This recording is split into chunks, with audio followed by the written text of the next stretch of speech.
JNU के बाद अलीगढ़ मुस्लिम university एक ऐसा संस्थान है जो राजनीतिक कारणों को लेकर पिछले 5 साल ज़बरदस्त विवादों में रहा और ये भारत समाचार का आज का पड़ाव है।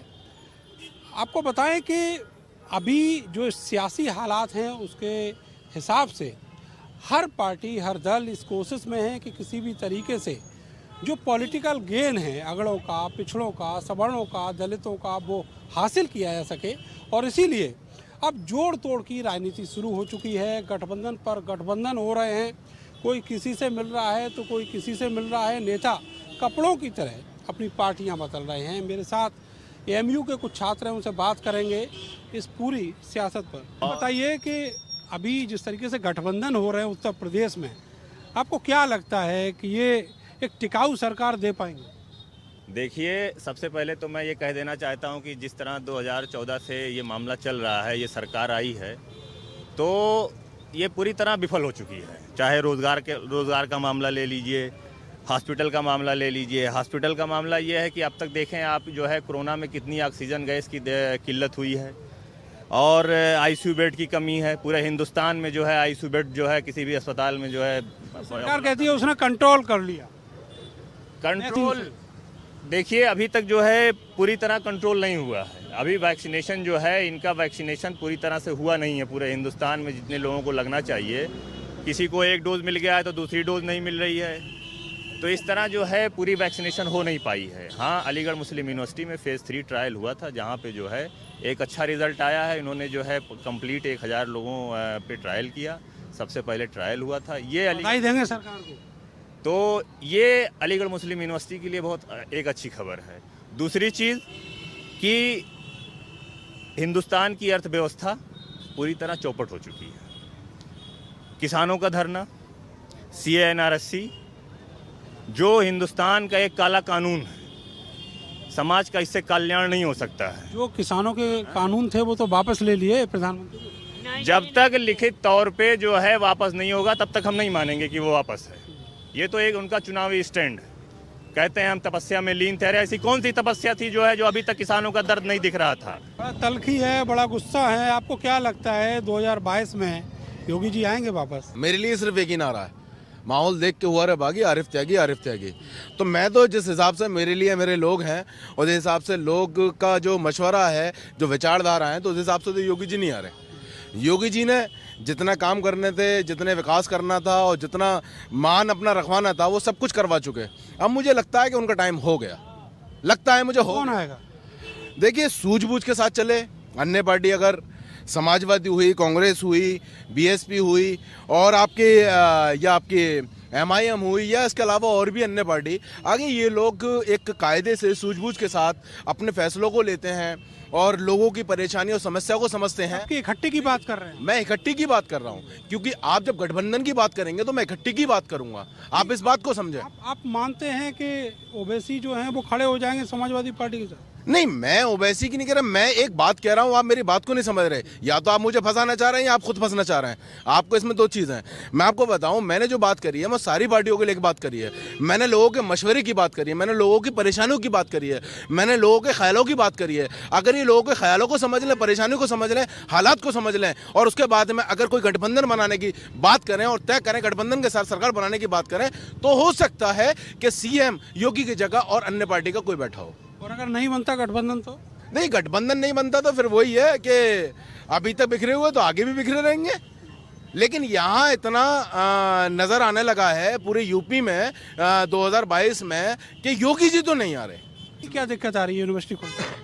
देखिए, यूनिवर्सिटी दिक्कत ये आ रही है कि जो सेंट्रल में जो सरकार बैठी है और स्टेट में जो बैठी है, दोनों सरकार आपकी बीजेपी। मेरी काय को? नहीं, मतलब सबकी है। सबकी हो, बीजेपी है। अब भाई सेंट्रल यूनिवर्सिटी है, प्रेशराइज तो है।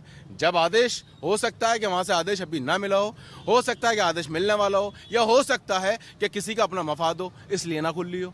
हम तो अपनी कोशिश में लगे हुए हैं। हमने 2 एहतजाज कर चुके हैं। तीसरे एहतजाज में हम एक लेटर भी दे चुके हैं वाइस चांसलर साहब को, शेखुल जामिया साहब को। देखिए, मेरा मानना तो ये है कि एक बहुमत में सरकार आए और वो ऐसा काम करे जो इस प्रदेश की हालत को ख़राब कर दे और एक इंक्लूसिव गवर्नमेंट बने, अलग अलग दल की सरकार बने इस प्रदेश की तरक्की के लिए काम करें। आप इधर घूम के आइए, ये बताइए ओबीसी कितना गेन करेंगे इस विधानसभा चुनाव में? देखिए उसका ये तो जनता डिसाइड करेगी कौन किसको वोट देगा, लेकिन मुस्लिम पार्टीज भी गेन करेंगी और इंशाल्लाह मुसलमानों का एतमाद उनकी तरफ बढ़ रहा है और उनको वोट देंगे। सरकार किसके साथ बनाएगी? सरकार किसी के साथ भी बनाए, लेकिन हम मुसलमानों का एक तबका उनको वोट करेगा। समाजवादी पार्टी मुजफ्फरनगर दंगे के लिए जिम्मेदार है, बीजेपी गुजरात दंगे के लिए जिम्मेदार है, तो हम इनको कैसे भूल जाएंगे? हम तो इनको ब्लेम करेंगे। मुख्यमंत्री फिर कौन बनेगा ये तो बताओ। मुख्यमंत्री कोई भी बने, लेकिन हम इन पे भरोसा नहीं करेंगे। इन पे हमने बहुत सालों तक भरोसा किया है, अब नहीं करेंगे। सबसे बड़ी बात आपने बोला कि मुख्यमंत्री कौन है, सबसे बड़ी चीज़ एक चीज़ समझना पड़ेगा, जो दबे हुए तबके जो कोई भी हो उसको उठाने के लिए सबसे मेन चीज़ ज़रूरी होता है लीडरशिप पैदा करना।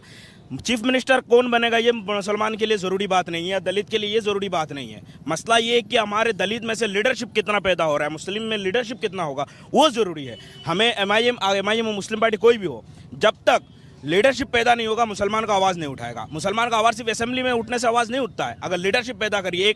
आप रिसेंट एक एग्जांपल देख लीजिए, जब देश की संविधान बना था तब दलितों का और माइनॉरिटी का आवाज़ उठाने वाला अगर कोई शख्स था तो एक बाबा साहब अम्बेडकर ने एक संविधान बना के पूरे हिंदुस्तान को हक दिला दिया।